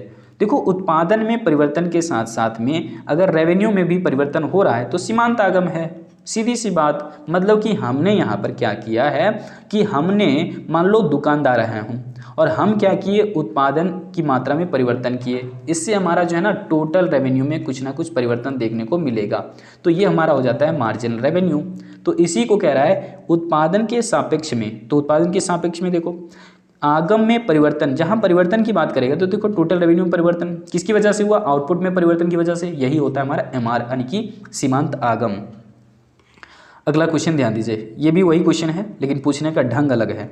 कह रहा है क्या 67 में कह रहा है कि किसी वस्तु की एक अतिरिक्त इकाई के विक्रय से प्राप्त आगम को क्या कहा जाता है। देखो एक अतिरिक्त इकाई बिक्री करने से, मान लो कि हम यहाँ पर बिक्री कर रहे थे पहले एक कलम, कितने रुपए के हिसाब से, मान लो कि 5 रुपये के हिसाब से, तो टोटल हमारी रेवेन्यू कितनी बन रही थी, प्राइस इनटू क्वांटिटी हम जानते हैं, टोटल हम लोग को इनकम पता चल जाता है कि दुकानदार कितना पैसा कमाया। तो 5 रुपये के हिसाब से अगर एक कलम बेचा तो दुकानदार 5 रुपये कमाया टोटल। तो अगर वो एक कलम ज़्यादा बेचता है, पहले तो एक ही बेच रहा था, अब एक एक्स्ट्रा बेच रहा है, तो इसे टोटल यहाँ पर प्राइस 5 ही रुपये है, लेकिन अब टोटल कमाई कितनी हो गई 10 रुपये। तो टोटल रेवेन्यू में कितने का चेंजिंग आया, 5 रुपये का, चूँकि पहले 5 था अब 10 हो गया, तो चेंजिंग कितने का है, TR में 5 का है। तो इसलिए कहते हैं कि यहाँ पर उत्पादन की या फिर किसी वस्तु की एक अतिरिक्त इकाई विक्रय करने से यहाँ पर आगम में जितने का परिवर्तन हुआ है उसी को कहते हैं सीमांत आगम, ठीक है। फॉर्मूला तो इसका मालूम ही है, हमने लिखा है भी कई बार। MR बराबर क्या होता है डेल्टा TR बाय क्या हो जाएगा डेल्टा Q, ठीक है, यही इसका सूत्र होता है, इसको नोट कर लेना, स्क्रीनशॉट कर लेना। चलिए आगे बढ़ते हैं। यहाँ पर आ जाए क्वेश्चन संख्या 68 में। 68 में क्या कह रहा है कि सीमांत आगम को प्रदर्शित किया जाता है। मैंने इस चीज़ को बहुत अच्छे से डिटेल में एक्सप्लेन किया है इकोनॉमिक्स प्राइम यूट्यूब चैनल पर, जाकर के एक बार जरूर देख लेना। सब्जेक्टिव टाइप आंसर क्वेश्चन आपको वहाँ से मिल जाएंगे। प्लस में हमने प्रीवियस MCQs किया हुआ है 2012 से लेकर के 2022 तक का, 2023 का भी अपडेट आपको हम आज ही दे देने वाले हैं, तो जाकर के जरूर देख लेना, एक बार चेकआउट तो कर लीजिए कम से कम, ठीक है। देखो यहाँ पर सीमांत आगम का मतलब होता है मार्जिनल रेवेन्यू, तो हमने अभी बता दिया आपको मार्जिनल रेवेन्यू कैसे निकलेगा, delta TR by delta Q, यही तो फॉर्मूला होता है। चलिए अगले क्वेश्चन पर जाते हैं। क्वेश्चन संख्या यहाँ पर देखिएगा 69 में क्या कह रहा है कि जैसे जैसे हम बिक्री की गई इकाइयों की वृद्धि करते हैं तो वैसे वैसे कुल आगम हमारा बढ़ते चला जाता है। सीधी बात है, बढ़ती है, क्योंकि अभी मैंने आपको दिखाया था कि अगर हम 1 यूनिट बेचते हैं 5 रुपये के हिसाब से तो टोटल रेवेन्यू हमारी कितनी बनती है, टोटल रेवेन्यू मतलब price into quantity, price into quantity, तो हमारा यहाँ पर कितना बन जाएगा 5, चूँकि दोनों को गुना करिए 5 बन जाएगा। अब अगर हम 2 इकाई बेचते हैं 5 रुपये के हिसाब से तो टोटल रेवेन्यू हमारी कितनी हो जाएगी 10। मतलब जैसे जैसे आपकी बिक्री की गई इकाइयों में वृद्धि हो गई है टोटल रेवेन्यू भी आपका बढ़ रहा है। तो वही पूछ रहा है जैसे जैसे बिक्री की गई इकाइयों में वृद्धि होती है वैसे वैसे कुल आगम क्या होगा, बढ़ेगा, स्वाभाविक सी बात है, ज़्यादा बेचेंगे ज़्यादा पैसा कमाएंगे। देखो 70 नंबर क्वेश्चन में क्या कह रहा है कि एक विक्रेता को 5 रुपये प्रति इकाई कीमत पर किसी वस्तु की 20 इकाइयों की बिक्री से, बिक्री कितनी कर रहा है 20 इकाई बिक्री कर रहा है, 5 रुपये कीमत है, प्राप्त तो कुल आगम कितनी होगी 100 होगी भाई साहब, 100 होगी 100। क्यों ऐसा कह रहे हैं, क्योंकि प्राइस कितनी है 5 रुपये और बेच कितना रहा है दुकानदार 20 इकाई, तो टोटल रेवेन्यू पूछ रहा है ना, यानी TR कितना होगा, कुल आगम कितनी होगी। तो यहाँ पर प्राइस है 5 रुपये और क्वांटिटी सेल कर रहा है 100 यूनिट, तो यहाँ पर क्वांटिटी सेल कर रहा है 20 यूनिट ना, क्वांटिटी सेल कर रहा है 20 यूनिट, तो टोटल रेवेन्यू हमारा हो जाएगा 100। देखो 2022 में साइंस और कॉमर्स वाले स्टूडेंट से पूछा हुआ था, ऑप्शन डी आपका सही जवाब हो जाएगा। चलिए अगले क्वेश्चन पर जाते हैं। क्वेश्चन संख्या देख सकते हैं हम आ चुके हैं 71 पर। 71 में क्या कह रहा है कि एक उत्पादक किसी वस्तु की 5 इकाइयाँ बेच करके 50 रुपये कमाता है, ठीक है, और उसी वस्तु की 6 इकाइयाँ बेच करके 70 रुपये प्राप्त करता है तो सीमांत आगम का मान क्या होगा। बिल्कुल सरल क्वेश्चन है, क्योंकि पहले इकाई कितना बेच रहा था 5, तो उस समय कुल आगम कितनी थी उसकी, कुल आगम था उस समय 50 रुपया, लेकिन एक एक्स्ट्रा यूनिट केवल बेचा उसने, केवल एक एक्स्ट्रा यूनिट बेचा, केवल कितना, एक एक्स्ट्रा, उसकी वजह से टोटल रेवेन्यू कितना हो चुका है, टोटल रेवेन्यू 70 हो चुका है, लेकिन परिवर्तन कितने का हो चुका है, 20 रुपये का। तो इसलिए हमारा यहाँ पर निकलेगा आंसर सीमांत वाला 20, क्योंकि एक अतिरिक्त इकाई बिक्री बढ़ाने से कुल आगम में जितनी की वृद्धि होती है उसे ही हम सीमांत आगम कहते हैं। तो यहाँ पर वृद्धि कितने का हुआ है, पहले तो 50 था, अब वृद्धि हो गया इसमें 20 रुपये का, तो यही 20 हमारा सीमांत आगम कहलाएगा। अगला क्वेश्चन ध्यान दीजिए, अगला क्वेश्चन 72 में क्या कह रहा है कि किसी वस्तु की प्रति इकाई बिक्री से उत्पादक को प्राप्त राशि कहलाता है। देखो, किसी वस्तु की प्रति इकाई बिक्री से, यही तो रेवेन्यू का डेफिनेशन है, औसत आगम का, यानी कि औसत आगम का डेफिनेशन है कि वस्तु की प्रति इकाई बिक्री से प्राप्त आगम को हम औसत आगम कहते हैं। नोट कर लो, है ना, वस्तु की प्रति इकाई बिक्री से प्राप्त आगम को औसत आगम कहते हैं। मतलब कि यहाँ पर देखो, टोटल रेवेन्यू को अगर हम क्वांटिटी से डिवाइड कर देंगे तो हमारा निकल जाएगा प्रति इकाई आगम। ठीक है, इसी को कहते हैं हम औसत आगम, यानी कि एवरेज रेवेन्यू। ठीक है, चलो आगे बढ़ जाते हैं। क्वेश्चन संख्या 73 में क्या कह रहे हैं, लाभ निकालने का सही सूत्र क्या है, तो सबको ही जानता होगा, किसी भी फर्म का लाभ निकालने का एक ही सूत्र होता है, वो है कुल आगम को कुल लागत से घटा दीजिए, यानी कि TR माइनस हो जाता है क्या, TC। यही कहलाता है हमारा प्रॉफिट को हम पाई से डिनोट करते हैं। अब पाई का वैल्यू मत पुट कर देना, पाई का वैल्यू मत पुट कर देना, प्रॉफिट इंडिकेट करने का तरीका होता है पाई। ठीक है, तो प्रॉफिट निकलता कैसे है, TR माइनस TC। तो ऑप्शन कौन सा सही हो जाएगा, TR माइनस TC, ऑप्शन पहला सही है। अगला क्वेश्चन देखो 74 में क्या कह रहा है कि एक उत्पादक का उद्देश्य क्या होता है, भाई लाभ कमाना, अधिक से अधिक लाभ कमाना, यही तो चाहता है एक उत्पादक कि ज़्यादा से ज़्यादा प्रॉफिट हो जाए। प्रोड्यूसर हमेशा से यही चाहते हैं कि ज़्यादा से ज़्यादा प्रॉफिट हो। अगला क्वेश्चन देखिएगा 75 में क्या करा है कि माना कि एक वस्तु की 5 इकाई जो है उत्पादन करने पर एक फर्म की कुल लागत कितनी है, 250 है। कुल लागत कितनी है, 250 है। मतलब उत्पादन कितनी किया जा रहा है, 5 इकाई, तो टोटल कॉस्ट कितना है यहाँ पर, 250 है। अब बात करते हैं आगे, और उसकी बिक्री से प्राप्त कुल आगम 300 है। अच्छा, ये कह रहा है मतलब प्रॉफिट निकालने के लिए कह रहा है ना, तो फर्म कितना लाभ प्राप्त करेगा, निश्चित तौर पर TR कितना है, TR हमारा है 300 और TC कितना है, 250। तो यहाँ पर TR आप कर लीजिए, क्योंकि प्रॉफिट निकालने का यही तरीका होता है, प्रॉफिट को पाई से इंडिकेट करते हैं। मैंने कहा TR आपका है 300, TR मतलब कुल आगम है 300 और कुल लागत कितनी है, 250। तो यहाँ पर 250 कर दीजिए, आपका आंसर हो जाएगा 50 रुपये। तो यहाँ पर ऑप्शन बी आपका सही जवाब हो जाएगा। चलिए अगले क्वेश्चन पर जाते हैं। कह रहा है किस बाजार में ये दोनों आपस में बराबर होते हैं, AR और MR बराबर होते हैं। शायद 2019 का ये क्वेश्चन होगा, जाकर के देख लेना एक बार ठीक से, क्योंकि मैंने जितने भी क्वेश्चन यहाँ पर शामिल किए हैं मुझे बिल्कुल बहुत अच्छे से याद है। मैंने प्रीवियस ईयर MCQs करवा रखे हैं अपने यूट्यूब चैनल इकोनॉमिक्स प्राइम के ऊपर में। एक बार आपसे रिक्वेस्ट करके कह रहे हैं जाकर के जरूर विजिट कर लेना, कभी निराश नहीं होगे, क्योंकि मैंने सारे सब्जेक्टिव क्वेश्चंस वहाँ पर करवा दिए हैं और आप आसानी से फिनिश भी कर सकते हो, क्योंकि आपके अंदर वो ताकत है, वो जुनून है, वो जज्बा है, हमने देखा है। क्योंकि आप दिन भर में अगर जो है वो देख करके इतने सारे कंटेंट को फिनिश कर सकते हो, तो आप ये भी कर सकते हो जो आप चाहते हो। चलिए आइए यहाँ पर क्वेश्चन संख्या देख लीजिए 76 क्या कह रहा है कि किस बाजार में यानी कि AR और MR बराबर होते हैं। तो ऐसा सिर्फ एक ही बाजार में होता है और उसका नाम है पूर्ण प्रतियोगिता बाजार। यहाँ पर देख लो कैसा बनता है इसका डायग्राम, ये बनता है बिल्कुल पैरेलल टू एक्स एक्सिस। तो हमने यहाँ पर क्या लिखना है, AR और क्या लिखना है, MR। ठीक है, तो ये ध्यान रखना, ये परफेक्ट कंपटीशन के लिए फर्म की जो है स्थिति होती है ऐसी। तो हम लोग कहते हैं पूर्ण प्रतियोगिता में AMR और AR क्या होते हैं, आपस में दोनों बराबर हो जाते हैं। और ये बराबर दोनों किसके बराबर होते हैं, P के बराबर, यानी कि price, average cost, marginal cost सब बराबर हो जाते हैं। कहाँ पर, परफेक्ट कंपटीशन मार्केट के अंदर में। चलिए अगले क्वेश्चन को देखते हैं। कह रहा है कि एक फर्म के लिए, देखो क्वेश्चन 2022 में पूछा हुआ है, क्वेश्चन को कई बार पूछ रहा है, लगातार पूछ रहा है। इसको जो है स्क्रीनशॉट जरूर कर लेना, दोनों क्वेश्चंस को 76 और 77 को स्क्रीनशॉट करके रख लेना, ये क्वेश्चन हूबहू छप सकते हैं। क्या कह रहा है कि फर्म के संतुलन की पहली शर्त क्या है। पहली शर्त क्या होती है भाई, MR = MC, और दूसरी शर्त होती है, यहाँ पर ध्यान दीजिए, पहली शर्त है MR = होता है MC, ये दोनों आने की बराबर, और दूसरी शर्त होता है MC जो है ना काटता है, तो लिखेंगे MC कट्स, किसको काटता है? MR को। कहाँ से काटता है? तो बोल रहे हैं फ्रॉम बिलो। यानी कि ये दोनों जो है ना फर्म के संतुलन की दो शर्तें हैं। फर्म के संतुलन के लिए दो ही शर्त होती है। प्रथम शर्त पूछ रहा है तो केवल और केवल यही होगा।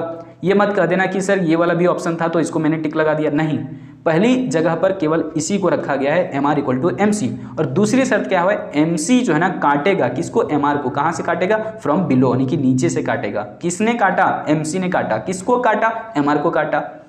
चलिए आगे बढ़ते हैं। अब क्वेश्चन संख्या 78 पर, बहुत ज़बरदस्त क्वेश्चन है, इसे भी आप स्क्रीनशॉट कर लेना, इसे भी आप स्क्रीनशॉट कर लेना, बहुत इंपॉर्टेंट है। कह रहा है कि सम विच्छेद बिंदु तब उत्पन्न होता है जब, तो सम विच्छेद बिंदु तभी कहते हैं जब TR = TC हो जाता है।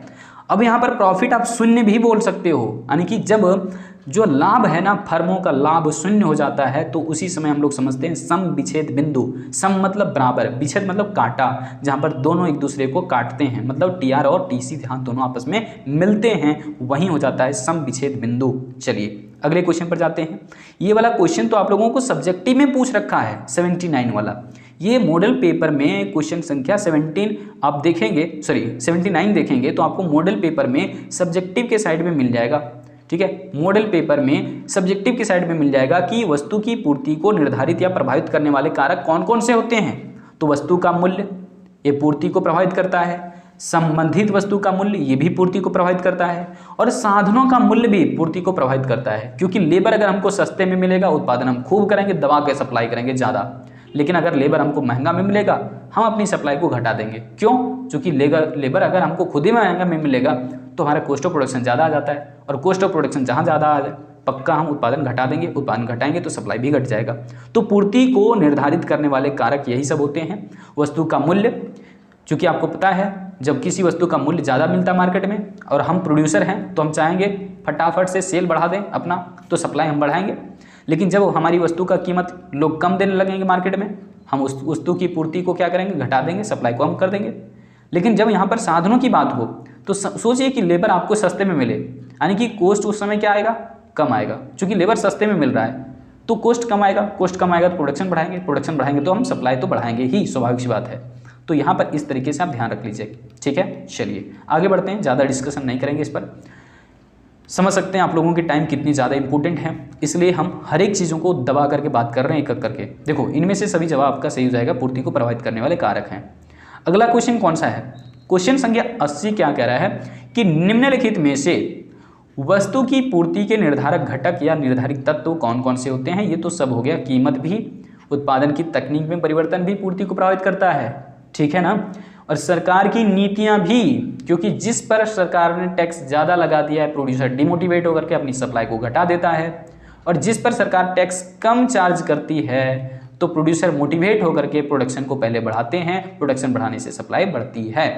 लेकिन सरकार अगर ऐसा कर दे कि सरकार ने टैक्स बढ़ा दिया तो सरकार के टैक्स बढ़ाते ही प्रोड्यूसर डिमोटिवेट होकर के पहले अपने आउटपुट को घटा देता है, फिर सप्लाई भी घट जाता है। तो इस तरीके से ध्यान रखना कि कीमत, यानी कि वस्तु की कीमत, तकनीक में परिवर्तन और सरकार की नीतियां, ये सब सभी जो हैं पूर्ति को निर्धारित करती हैं, पूर्ति को प्रभावित भी करती हैं। क्वेश्चन संख्या 81, इसको देख सकते हैं, आर्ट्स वाले स्टूडेंट को 2022 में पूछा हुआ है कि किसी वस्तु की पूर्ति की मात्रा और उसकी कीमत के बीच किस प्रकार का संबंध होता है। तो भैया जानते हैं प्रत्यक्ष संबंध होता है। अभी मैंने बताया है कि अगर किसी वस्तु का मूल्य ज़्यादा है तो हम लोग उसकी सप्लाई को ज़्यादा करते हैं, और अगर किसी वस्तु का कीमत कम मिल रहा है तो हम उसकी सप्लाई को घटा भी देते हैं। तो प्रत्यक्ष संबंध है ना, direct relationship between price and quantity supplied. चलिए क्वेश्चन संख्या जाते हैं 82 पर। बहुत ज़बरदस्त क्वेश्चन है और इस क्वेश्चन को कई बार लोग गलत करके आ जाते हैं। आपको गलती नहीं करना है और ना मैं करने दूंगा। ध्यान से देखिए क्वेश्चन को क्या कह रहे हैं। यहाँ पर क्वेश्चन है 82, कह रहे हैं कि मान लिया जाए एक बाजार में तीन ध्यान देना, तीन एक जैसे फर्म हैं। मतलब ये बाजार है और इसमें 3 गो फर्म है। मान लो ए, इसी ढंग से बी और इसी ढंग से सी, 3 गो फर्म है यहाँ पर। अब कह रहा है वस्तु की कीमत 5 रुपये है। मार्केट में जो प्राइस एग्जिस्ट कर रहा है वो कितना है? 5 रुपये है। अब ये भी 5 रुपये के हिसाब से बेचता है, ये भी 5 रुपये के हिसाब से, ये भी 5 रुपये के हिसाब से बेच रहे हैं। तो 5 रुपये प्रति इकाई के हिसाब से एक फर्म है तो 3 गो, लेकिन एक फर्म वस्तु की 50 इकाई की पूर्ति करता है, तो बाजार में कितनी पूर्ति होगी बताइए? तो बाजार में कितनी पूर्ति होगी? केवल एक ही फर्म बेच रहा है कितना? 50 इकाई, बाकी तो पता ही नहीं है डेटा। तो गुना उना मत कर देना कि 3 गो फर्म था सर, तीनों से गुना कर दिया मैंने, नहीं करना है गुना। यहाँ पर केवल क्या कह रहा है कि बाजार में 3 जो फर्में हैं ना वो एक जैसी, यानी कि सभी जो है वो एक तरह की वस्तुएं बेच रहे हैं। लेकिन एक वो फर्म जो है, इनमें से कोई एक फर्म जो है वो कितना बेचा? 50 इकाई बेचा है। तो यहाँ पर बाजार में केवल पूर्ति कितनी बनी? 50। बाकी लोगों का डेटा तो है ही नहीं, तो यहाँ पर बाजार पूर्ति जो है 50 हो जाएगा। कई लोगों ने इसको गुना भी कर दिया था कि सर 3 को एक ही जैसी फर्म है। ध्यान दीजिए भाई, डेफिनेशन क्या होता है बाजार का, बाजार पूर्ति का, कि एक निश्चित समय में एक निश्चित मूल्य पर एक वस्तु की संपूर्ण पूर्ति जो बाजार में की जाती है उसी को हम बाजार पूर्ति कहते हैं। तो बाजार में पूर्ति केवल 50 इकाई किया गया है, जो कि एक फर्म द्वारा केवल किया जा रहा है तो 3 फर्म है, लेकिन बेच केवल एक फर्म रहा है जो कि 50 इकाई बेच रहा है। तो केवल और केवल 50 इकाई ही होगा बाजार पूर्ति। चलिए यहाँ पर आइए, क्वेश्चन संख्या 83 में क्या कह रहा है कि यदि एक बाजार में फर्मों की संख्या बढ़ जाए, अरे फर्म बढ़ जाएंगे तो वस्तु की पूर्ति भी क्या हो जाएगी? बढ़ जाएगी, है ना। चूँकि बेचने के लिए आया है, घूमने के लिए थोड़े ना आया है, बेचने के लिए आया है तो पूर्ति तो बढ़ेगी, स्वाभाविक सी बात है। चूँकि फर्म की संख्या बढ़ गई, दुकानदार की संख्या बढ़ गई। यहाँ पर देखो 84 में क्या कह रहा है कि उत्पादन कर यानी कि प्रोडक्शन टैक्स में वृद्धि करने से किसी वस्तु की पूर्ति क्या होगी? भाई हमने समझाया कि सरकार अगर प्रोडक्शन टैक्स बढ़ा देगी, टैक्स जहाँ सरकार ने बढ़ाया प्रोड्यूसर डिमोटिवेट हो जाता है बेचारा, अपना प्रोडक्शन घटा देगा। प्रोडक्शन घटाने से क्या होता है? मार्केट में सप्लाई भी घट जाता है। तो इस तरीके से ध्यान रख लेना। तो यहाँ पर हम लोग कह सकते हैं कि किसी भी वस्तु के ऊपर में जब प्रोडक्शन टैक्स बढ़ेगा निश्चित तौर पर उसका उत्पादन क्या होगा? घटती है, पूर्ति क्या हो जाएगी? घट जाएगी। आगे देखिएगा, ये भी खतरनाक क्वेश्चन पूछा हुआ है, बहुत बार रिपीट करके पूछ रहा है इस क्वेश्चन को। कह रहा है कि किस अर्थशास्त्री के अनुसार पूर्ति अपनी मांग का सृजन स्वयं करती है? बहुत इंपॉर्टेंट क्वेश्चन है, हो सकता है कि ये क्वेश्चन छप गया होगा, तो नाप लीजिए इसको जरा ठीक ढंग से, ध्यान से सुनिए, ध्यान से। ऐसा कहा था प्रोफेसर जेबी से ने ऐसा कहा था कि पूर्ति अपनी मांग का सृजन स्वयं कर लेती है। जेबी से कहते थे, यानी कि जो कुछ जानते हो बनाने बना लो, मार्केट में उसको सप्लाई कर दो, उसका डिमांड ऑटोमेटिक हो ही जाएगा। लेकिन वास्तविक स्थितियां ये जो है फेल हो गई थी सिद्धांत। कब? जब ग्रेट डिप्रेशन आ गया था, महामंदी आ गया था 1929 में, है ना। तो हम लोग जानते हैं जब अमेरिका के अंदर में क्या हुआ था 1929 में, एग्रीगेट डिमांड यानी कि उस देश की पूरी मांग घट रही थी, एग्रीगेट डिमांड जिसको कहते हैं, सामूहिक मांग कम हो रहा था। ये 1929 की बात हम आपको बता रहे हैं। तो पूर्ति अपनी मांग का सृजन स्वयं करती है, ये कहा था जेबी से ने, यानी कि जीन्स बप्टिन से ने कहा था ऐसा। जीन्स बप्टिन से कहते थे कि पूर्ति अपनी मांग का सृजन स्वयं कर लेती है, मतलब supply creates it's on demand. और देखो कितना गजब का बात है, साइंस और कॉमर्स वालों को 2022 में पूछा और आर्ट्स वालों को फिर से 2022 में पूछ दिया, जबकि एग्जाम 1-2 दिन आगे पीछे होते हैं। क्या बात है, मतलब कि यहाँ पर खतरनाक है भाई, खतरनाक। यहाँ पर देखो सप्लाई से बात है, खतरनाक है। देखो 86 में क्या कह रहा है कि पूर्ति के नियम को निम्नलिखित में से कौन सा फलन प्रदर्शित करता है? पूर्ति का फलन कैसा होता है भाई? पूर्ति का फलन होता है, ऑप्शन सी आपका सही है, सप्लाई जो है ना ये फंक्शन होता है प्राइस का। चूँकि आपने अभी देखा कि वस्तु का मूल्य पर ही पूर्ति निर्भर करती है, तो पूर्ति किस पर निर्भर करती है? मूल्य पर। ठीक है, तो इसका सही जवाब हो जाएगा ऑप्शन सी। आगे देखिए, क्वेश्चन संख्या 87 में क्या करा है कि आर्थिक सिद्धांत में जो सेटेरस पैरिबस शब्द का इस्तेमाल किया जाता है वो क्यों किया जाता है, इसका मतलब क्या होता है बताइए। तो सेटेरस पैरिबस का मतलब होता है यदि अन्य बातें समान रहे तो, यानी कि if other things remaining constant, इसका मतलब यही होता है सेटेरस पैरिबस। ठीक है, यदि अन्य बातें समान रहे तो इसका मतलब होता है यही सेटेरस पैरिबस। आगे देखो, कम कीमत पर पूर्ति स्टॉक से, भाई कीमत कम मिलेगा तो हम सप्लाई कम कर देंगे और उस समय हम स्टॉक क्या करेंगे? बढ़ा देंगे। स्टॉक बढ़ाने का मतलब अपना घर में सामान बढ़ा देंगे बाजार में नहीं, बाजार में सप्लाई घटा दिए हैं क्योंकि प्राइस हमको कम मिल रहा है बाजार में, तो हम अपना सप्लाई घटा दिए और हम अपना सब सामान कहाँ ले आए? घर में। तो घर में हमने स्टॉक बढ़ा दिया, स्टोरेज रूम में ज़्यादा हमने भंडार करके रख दिया ताला मार के। बोले क्यों? कह रहे हैं हमको बाजार में सामान का दाम ही नहीं मिल रहा अच्छा से। तो इस ढंग से जो है ना, कम कीमत पर पूर्ति जो होती है यानी कि सप्लाई जो होती है कम कीमत पर जो पूर्ति है ना वो घट जाती है, क्योंकि हमको कीमत ही कम मिल रहा है तो हम सप्लाई अपना घटा देते हैं, उस टाइम हम स्टॉक को बढ़ा देते हैं। तो पूर्ति स्टॉक से, अच्छा स्टॉक से पूछ रहे हैं ना, स्टॉक से पूर्ति क्या होती है? कम होती है। अच्छा कम होती है, बिल्कुल सही है। पूर्ति स्टॉक से, पूर्ति जो है स्टॉक से क्या है? कम है। चलिए आगे बढ़ते हैं।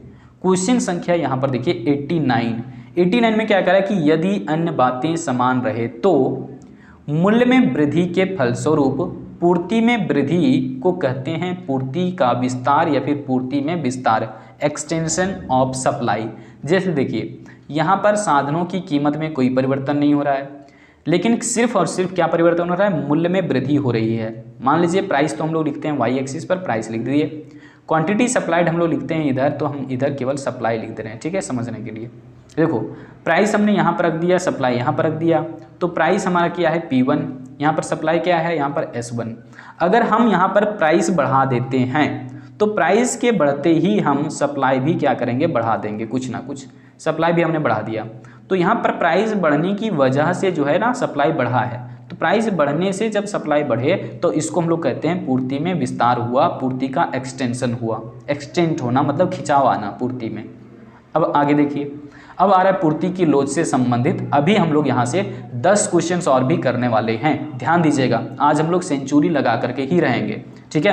क्योंकि पहले जब हमने चैप्टर का जो है अपडेट दिया था तो उसमें 80 क्वेश्चन करवाया था आपको, दूसरे चैप्टर में हमने 90 क्वेश्चंस किया, और तीसरे चैप्टर में हम लोग 70 तक लगा करके ही रहेंगे भाई साहब। क्योंकि हमारा जो मोटिवेशन होता है ना खतरनाक होता है। हमेशा कहते हैं ना जिंदगी वहाँ तक जो है चल जाएगी जहाँ तक आप ले जाना चाहते हो, बस धैर्य रखना और मेहनत पर विश्वास करना। देखो यहाँ पर क्वेश्चन संख्या 90 क्या कह रहा है कि पूर्ति की लोच मापने का सही सूत्र क्या है। देखो पूर्ति को हम लोग मापते कैसे हैं भाई? पूर्ति को मापने का तरीका होता है ES इक्वल टू होता है डेल्टा, यहाँ पर क्या हो जाएगा? डेल्टा हो जाएगा Q बाई डेल्टा P, ठीक है, इंटू यहाँ पर हो जाता है P बाई Q, यानी कि पहले का प्राइस पहले की क्वांटिटी। ऐसा कहाँ दिख रहा है? ऐसा तो पहले में ही दिख रहा है। लो गजब की बात है, तो पहला हमारा सही हो जाएगा। चलिए आगे जाते हैं। आगे क्या है? आगे है खंडाला। देखो क्वेश्चन संख्या 91 में आ चुके हैं भाई साहब, यानी कि हमने क्रॉस कर दिया है सेकेंड चैप्टर को। सेकेंड चैप्टर में 90 क्वेश्चंस किए थे, अब 91 पर आ चुके हैं। यानी कि कह रहा है यदि कॉफ़ी के मूल्य में 10% की वृद्धि के फलस्वरूप उनकी पूर्ति 10% हो जाए, अच्छा वृद्धि हो जाए 10%, अच्छा 10% मूल्य भी बढ़ा और उसकी पूर्ति 10% बढ़ भी जा रही है, तो कॉफ़ी, अच्छा कॉफ़ी हमने पढ़ दिया ना, कॉफ़ी के मूल्य पूर्ति लोच क्या होगी? अच्छा पूर्ति लोच पूछ रहा है। देखो बिल्कुल सिंपल है, इलास्टिसिटी ऑफ सप्लाई होता है डेल्टा Q%, मतलब पूर्ति की मात्रा में प्रतिशत परिवर्तन बटे मूल्य में प्रतिशत परिवर्तन, और दोनों कितना दिया? 10, तो यहाँ पर कर दो 1 ला करके बस, मतलब कि समलोचदार, सम मतलब बराबर। इसको हम लोग लिख सकते हैं ES is equal to 1, ES equal to क्या लिखेंगे? 1 लिखेंगे समलोचदार को। चलिए आगे जाते हैं। यहाँ पर देखिए 92 में क्या कर रहा है ना, स्केम 1992 आ गया। स्केम 1992 क्या कह रहे हैं? यदि पूर्ति की रेखा x अक्ष के समांतर हो तो पूर्ति की लोच क्या होगी? देखो पूर्ति की रेखा तो वैसे हम लोग जानते हैं पॉजिटिव स्लोप वाला ऊपर उठते हुए होता है, लेकिन कह रहा है अब ये x अक्ष के समांतर हो गया है, तो यहाँ पर बताइए जो हमारा SS कर्व है ये क्या बता रहा है? तो भाई ये बता रहा है पूर्णता लोचदार पूर्ति को, यानी कि ES इक्वल टू होता है इन्फिनाइट, पूर्णता लोचदार, मतलब ऑप्शन पहला आपका बिल्कुल सही होगा। चलिए आगे जाते हैं। यही क्वेश्चन देखो यहाँ मिल गया, कोई मिल गया। देखो क्वेश्चन संख्या जो है 93 क्या कर रहा है? निम्नांकित चित्र में पूर्ति की लोच का कौन सा प्रकार व्यक्त करता है? ये कौन सा प्रकार व्यक्त कर रहा है बताइए जरा। ये पूर्ति की मात्रा हमने लिखा है इधर, ठीक है, कहाँ लिखा है? पूर्ति की मात्रा हमने लिखा है x अक्ष पे, और यहाँ पर पूर्ति की रेखा देखो O से लेकर के P तक मूल्य है, और ये पूर्ति की रेखा खींच दिया गया पैरेलल टू x एक्सिस। इसी के बारे में हम कह रहे थे, इसकी इलास्टिसिटी क्या होती है? इलास्टिसिटी ऑफ सप्लाई हो जाएगी, ये हो जाएगा इन्फिनाइट, अनंत लोचदार, जिसको हम लोग क्या कहेंगे?